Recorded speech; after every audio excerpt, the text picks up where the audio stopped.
مسیح میں میرے عزیز بھائیوں اور بہنوں، آپ سب کو صبح کا سلام۔ ہمارے لیے آج کی انجیل مقدس متی رسول کی انجیل، اس کا 11 باب 16 سے 19 آیات مقدسہ تک۔ لیکن میں اس زمانے کے لوگوں کو کس سے تشبیہ دوں؟ وہ ان بچوں کی مانند ہیں جو بازاروں میں بیٹھے ہوئے اپنے ساتھیوں کو پکار کر کہتے ہیں کہ ہم نے تمہارے لیے بانسری بجائی پر تم نہ ناچے، ہم نے نالہ کیا پر تم نے چھاتی نہ پیٹی، کیونکہ یوحنا نہ کھاتا آیا اور نہ ہی پیتا، اور لوگ کہتے ہیں کہ اس میں بدبو ہے۔ ابن انسان کھاتا پیتا آیا اور لوگ کہتے ہیں کہ دیکھو، کھاؤ اور شرابی، موصلوں اور گناہ گاروں کا یار، مگر حکمت اپنے کاموں سے راست ٹھہرتی ہے۔ انجیل مقدس کے پڑھے اور سنے جانے پر خداوند کی برکت ہو، خداوند کا شکر ہو۔ آج جمعہ 9 دسمبر آمد کے دوسرے ہفتے کا جمعہ۔ آج کی پہلی تلاوت میں اشعیا نبی بات کرتے ہیں کہ قدوس خداوند فرماتا ہے، وہ جو تمہارا نجات دہندہ ہے، کہ وہ تمہیں اپنی راہیں سکھائے گا اور اپنی راہیں سکھائے گا اور تم اس کے احکامات کو مانو، اور اس کے احکامات کو ماننا، اس کی تعلیمات کو ماننا، یہ تمہاری زندگی کو خوشیوں سے، عزت سے بھر دے گا، اور یہ بہتے دریا کی طرح خوشیاں تمہاری زندگی میں آئیں گی۔ اور وہ کہتا ہے کہ کبھی بھی وہ تمہیں چھوڑے گا نہیں، اور ہمیشہ وہ تمہارا دھیان رکھے گا، تمہاری حفاظت کرے گا۔ آج کی انجیل مقدس میں خداوند یسوع مسیح گلہ کرتے ہیں لوگوں کے لیے کہ لوگ جو ہے کس طریقے سے ہر بات پہ تنقید کرتے ہیں۔ وہ کہتے ہیں کہ یوحنا آیا تو تم نے اسے بھی کہہ دیا کہ یہ اس پہ کوئی جادو ٹونا ہوا ہے، اور جب یسوع نے بات کی تو یسوع کو بھی انہوں نے کہا کہ یہ شرابیوں کے ساتھ اور ٹیکس لینے والوں کے ساتھ اٹھتا بیٹھتا کھاتا پیتا ہے۔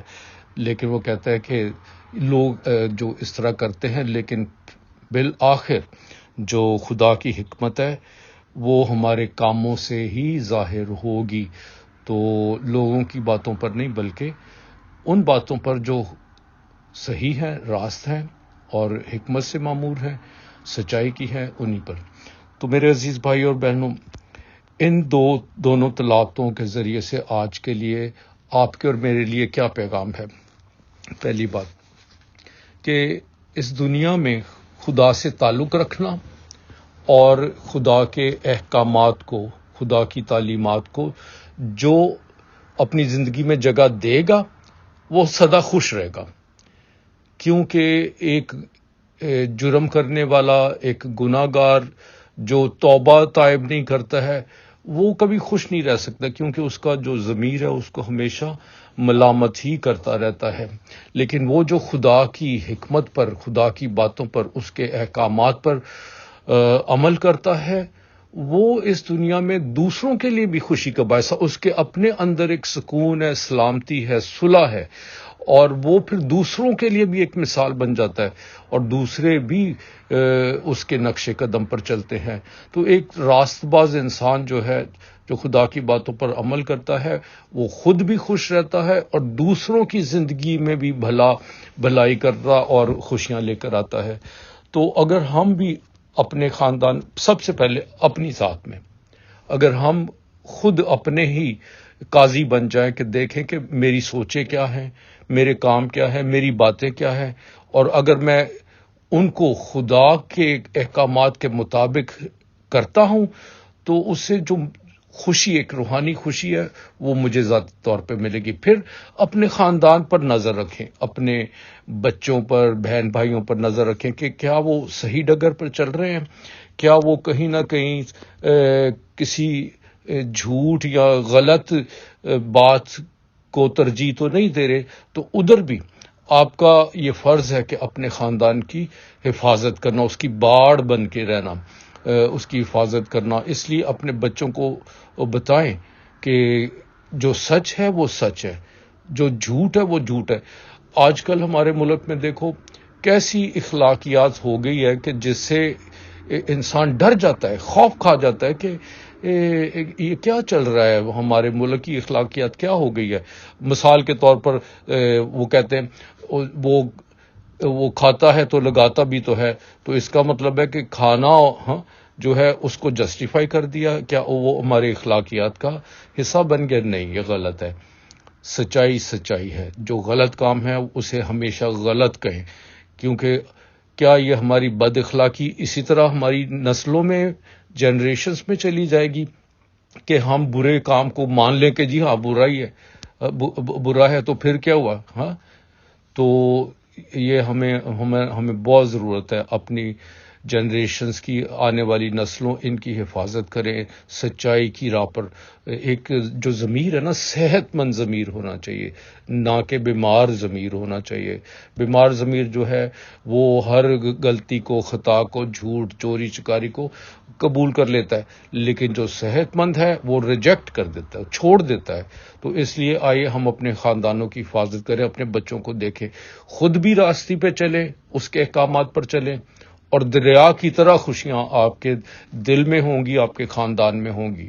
سچائی کا ساتھ دیں. اسی طرح آج یسوع بھی جو کہہ رہے ہیں کہ دنیا تو باتیں کرتی ہے، ہاں، اچھے کے لیے بھی برے کے لیے بھی، کیونکہ دنیا کسی کی راستی کو یا کسی کی اچھائی کو قبول نہیں کرتی. کیونکہ اس کے اپنے اندر کی جو بدی برائی ہے وہ اس کو شرمندہ کرتی ہے، اس لیے وہ بڑا ڈرتا ہے کہ وہ سچائی.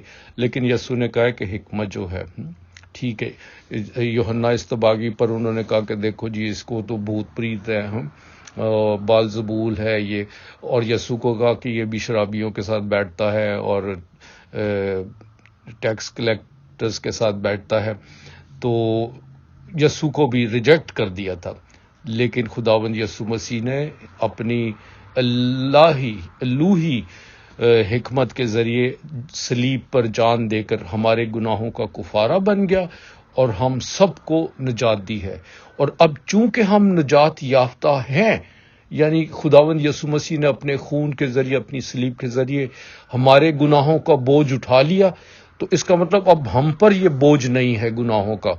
اور اگر بوجھ نہیں ہے گناہوں کا تو اس کا مطلب یہ ہے کہ ہم راستی کے کام کریں، حکمت دانائی کے ساتھ خداوند یسوع مسیح کی باتوں کو اپنی زندگی میں جگہ دیں. اور ہم جب ایسا کریں گے، خداوند یسوع مسیح کے نقش قدم، اس کے احکامات اور اس کی تعلیمات پر عمل کریں گے، تو یہ دنیا ایک خوبصورت دنیا بن جائے گی جس میں ہر انسان دوسرے انسان کے ساتھ ہمدردی رکھے گا، مہربانی رکھے گا اور محبت کے ساتھ زندگی بسر کرے گا. ہماری ذات سے کبھی کسی انسان کو نقصان نہیں ہونا چاہیے، نہ خیالات کے ذریعے، نہ باتوں کے ذریعے، نہ کاموں کے ذریعے. کسی کا اگر بھلا نہیں کر سکتے تو برا نہ کرو اور سچائی پر چلو، اور خداوند یسوع مسیح کی باتوں کو اپنی زندگی میں جگہ دے، اس پر عمل کرے ایکشنز کے ذریعے سے، اپنے اعمال کے ذریعے سے. تو آپ دیکھیں گے کہ ہماری یہ دنیا ایسی خوبصورت دنیا بن جائے گی جس میں ہر کوئی انسان جو ہے ایک دوسرے سے ہمدردی رکھے گا، ایک دوسرے کے کام آئے گا، نیکی بڑھتی چلی جائے گی، اور بدی اور برائی جو ہے یہ اس کا جو سیاہ بادل ہے یہ چھٹتے چلے جائیں گے. اس لیے چونکہ ہم روشنی کے ہیں اور خداوند یسوع مسیح کا ایک ہی حکم ہے کہ اپنے پڑوسی کو اپنی مانند پیار کر. یہ ساری دنیا کے لوگ جن سے بھی آپ اور میں ہم ملتے ہیں یہ ہمارے پڑوسی ہیں، اور اس لیے ان سے ہمدردی رکھنا، محبت رکھنا، ان کی اچھائی، ان کا بھلا سوچنا، یہ خداوند یسوع مسیح کی تعلیم پر عمل کرنا ہے. اس لیے آئیے ہم بھی ایک دوسرے کو پیار کریں. اب جب کہ خداوند یسوع مسیح کی آمد قریب ہے، اپنے دلوں کی چرنیوں میں سے وہ ساری غلاظت نکال دیں، جو نفرت ہو سکتی ہے، حسد ہو سکتی ہے، لڑائی جھگڑے ناراضگیاں ہو سکتی ہیں، ان سب کو صاف کریں تاکہ آپ کے دل کی چرنی میں دنیا کا امن کا شہزادہ وہ آپ کے دل کی چرنی میں آ کر جنم لے اور دیکھے کہ یہ دل کتنا خوبصورت ہے. اس دل میں کسی قسم کا نہ کوئی بغض ہے، نہ لڑائی، نہ جھگڑا، نہ نفرت ہے، نہ کوئی حسد نہیں ہے. تو میرے عزیز بھائی اور بہنوں، اس طرح سے ہم سچے مسیحی اور خداوند یسوع مسیح کے فالوورز، اس کو ماننے والے ثابت ہوں گے. خداوند آپ کو اور مجھے ایسا ہی کرنے کی توفیق عطا فرمائے. آمین.